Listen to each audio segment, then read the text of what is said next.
Доброго ранку. Усім салют! Рада вітаць вас у нашым добраранку! Кася, што гэта ў цябе ў вазе? Гэта я уяўляю, як тут з'явіцца залатая рыбка. Скажы яшчэ, што рыбка будзе выконваць твае жаданні. А дзеля чаго я яе заводжу? Вядома, для таго, каб выконваць жаданні. Спачатку я складу спіс маіх жаданняў, а потым у акварыуме з'явіцца рыбка. Кася, толькі сачы, каб твою залатую рыбку не з'ела залатая кошка. Ха-ха-ха! Жартуеш, Лесик? Якая такая золотая кошка? Таких не бывае! А вось і бывае. Залатая кошка – прадстаўнік вялікага сямейства каціных. Так. Золотая кошка можа выконваць жаданне, як і залатая рыбка? Лесик, ты ведаеш адказ на такое пытанне? Я раскажу вам усё, што ведаю пра гэтых вусатых хвастатых. А вось пра жаданні вы ўжо пытаецеся ў іх пра асабістыя сустрэчы. Дамовіліся! Ляцім у Афрыку, у вільготныя трапічныя лясы, якія знаходзяцца ў басейне ракі Конга.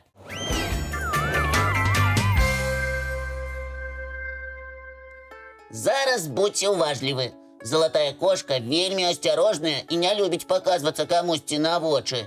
А яна сапраўды залатая? Афарбоўка яе футра залатыста-рыжа-карычневая ці серабрыста-сіне-шэрая. Значыць, залатыя кошкі могуць быць яшчэ і сарэбранымі? Выглядаюць сярэбранымі, а называюцца ўсё роўна залатымі. Цікава.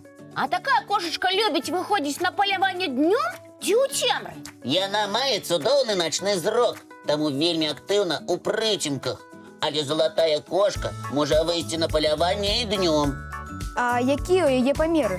Залатая кошка прыкладна ў 2 разы большая за дамашнюю кошку. Мне вось цікава. Калі яна не вельмі вялікая, яна ласкава мяўкае, як дамашняя кацяня, ці рыкае, як леў? Залатая кошка майстар выдаваць розныя гукі.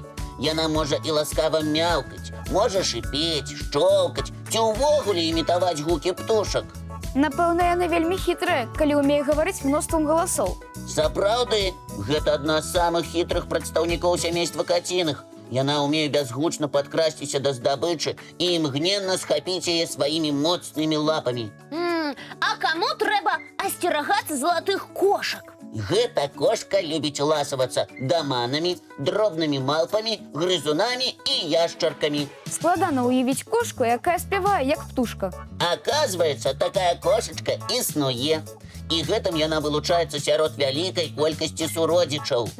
Выглядае такая кошка-птушка вельмі міла.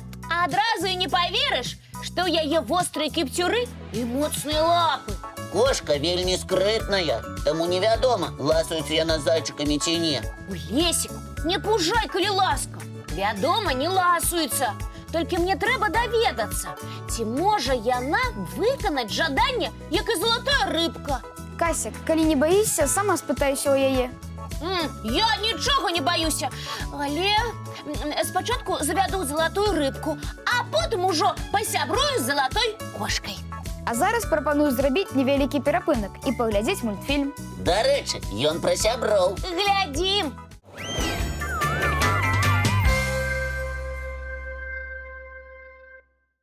А у нас з Касей для вас сюрпрыз. І вы так доўга чакалі з сюрпрызам, трэба было адразу яго раскрываць. Мы хочам пазнаёміць усіх з вельмі цікавымі асобамі. Трэба адпраўляцца ў госці? Не, проста зручна ўладкуйцеся на сваіх канапах, ды і ўсё. Здорава, я гатовы глядзець і знаёміцца.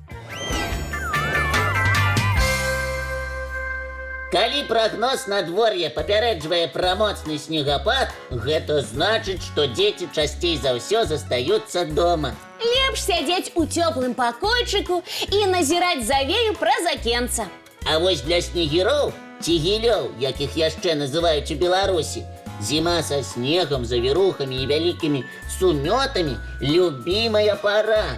Гілі ж такія маленькія. Яны не хвалююцца, што іх снегам занясе? Ніколечкі. У снегіроў, наадварот, настрой знімаецца ад такога надвор'я. Вось і сёння яны прызначылі збор на рабіне. І лепш пернатым не спазняцца, таму што будуць пачастункі. Погодитеся, снегир – самая зимовая птушечка. Так, часта выявы менавіта гэтых птушак з'яўляюцца на навагодніх паштоўках. Прычым яркай грудкай могуць пахваліцца толькі снегіры-хлопчыкі. Снегіры-дзяўчынкі больш сціплыя, і іх апярэнне шэранькае. Затое хлопчика бачна здаля, асабліва калі вакол снег. Яркая плямка быццам маячок, які гаворыць: ляціце сюды, тут вясёлая кампанія. І шмат смачнага. А ці ведаеце вы, што снегіры жывуць у Беларусі і зімой, і летам? Ой, летом я ніколі не заўважала птушачак з чырвонымі грудкамі. Проста ўлетку яны часцей за ўсё знаходзяцца ў лясах. Іх хавае буйная лістота. А вось зімой птушкі перабіраюцца бліжэй да чалавека. Ды і на белым снезе не заўважыць снегіра нельга. Як вы лічыце, хто самы блізкі сваяк гэтых птушак? Памерамі гіль трошкі большы за вераб'я. А вось бліжэйшымі сваякамі можна лічыць шчыгла, крыжадзюба і зябліка. Ці ведаеце вы, чым можа пахваліцца снегір? І чым жа? У яго цудоўны апетыт. Птушак не трэба ўгаворваць з'есці лыжачку за маму, лыжачку за тату ці лыжачку за браціка. Яны з'ядаюць усё, а потым яшчэ і ад дабаўкі не адмаўляюцца. А які пачастунак для снегіроў самы лепшы? Насенне ясеня і ягады рабіны. Прычым рабінку яны не з'ядаюць цалкам, а дастаюць толькі семечку. І калі снег вакол дрэва ўвесь абсыпаны мякаццю ягад, зразумела, што тут сталавалася кампанія вясёлых снегіроў. Значыць, яны не любяць прыбіраць пасля сябе. Ніколі б не падумала. А яшчэ снегіры вельмі таленавітыя, але яны не так часта дзеляцца сваім талентам. А птушкі валодаюць нечым унікальным? Можна сказаць і так. Снегіры, асабліва хлопчыкі, вельмі любяць спяваць. Толькі іх голас не ўсім аматарам музыкі падабаецца. Гэта яшчэ чаму? Таму што ён мае металічныя ноткі. Але снегіроў гэта ніколькі не засмучае. А яшчэ яны навучыліся паўтараць спевы іншых птушак. Значыць, пад вашым акном можа заспяваць салавей, а на самой справе так жартуе снегір? Ці можа гучна каркаць варона, а гэта зноў вясёлы снегір. Сёння я пастараюся адшукаць снегіру і паслухаць іх спевы. І вам раю зрабіць тое ж самае. Дзякуй за цудоўнае знаёмства. А зараз самы час запрасіць усіх гледачоў на мультфільм.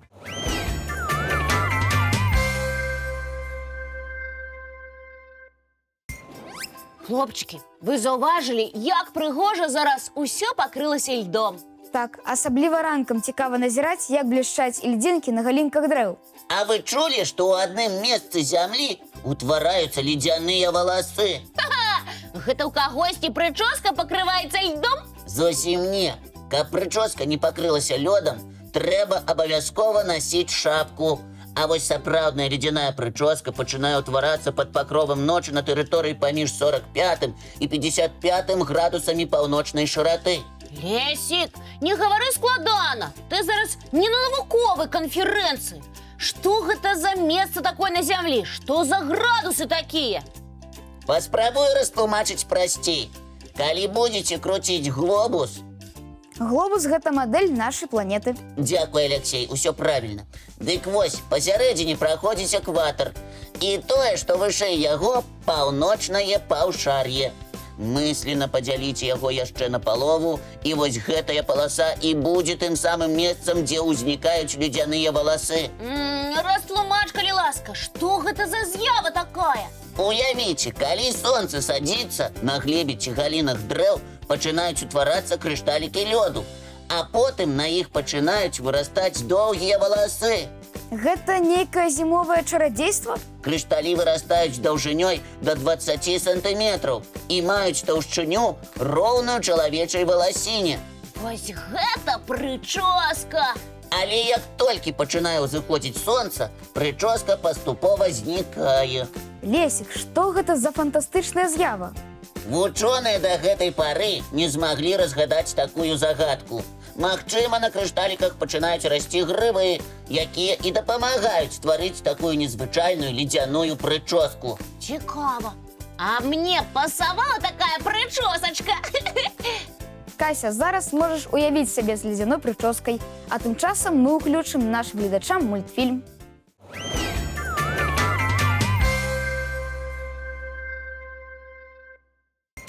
Надышоў час развітвацца. Цудоўнага ўсім дня і новых адкрыццяў! І давайте дамовімся пра нашу наступную сустрэчу. Усе памятаюць, калі яна адбудзецца. Як заўсёды, зранку! У нашым добраранку! А зараз невялікі падарунак для нашых любімых гледачоў. Яшчэ адзін мультфільм.